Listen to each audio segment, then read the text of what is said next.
Eh, dosen baru, jadi memang sebelumnya memang mungkin yang bersangkutan sudah ada aktif di luar, jadi dosen baru.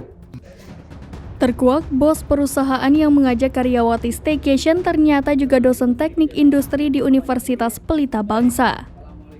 Buntut kasus ajakan staycation viral, bos perusahaan berinisial HK itu diberhentikan sementara dari kampus.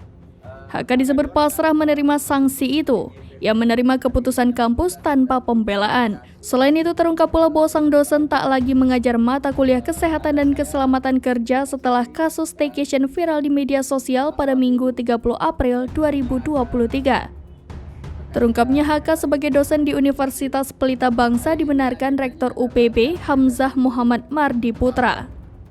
HK baru saja mengajar di UPB pada September 2022 lalu.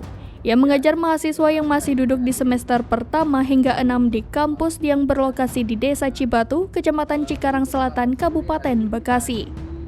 Hamzah mengakui UPB merasa dirugikan akibat kasus dugaan staycation yang secara tidak langsung juga berdampak pada kepentingan yayasan. Hamzah menjelaskan awalnya pihak kampus tak menyadari bahwa HK tersandung kasus dugaan staycation hingga netizen mengungkap sosok HK di media sosial. Diketahui bahwa identitas HK diungkap oleh netizen pada Sabtu 13 Mei 2023 lalu, di mana disebutkan bahwa selain menjadi manajer di PT Ikeda, HK ternyata juga berprofesi sebagai dosen di UPB.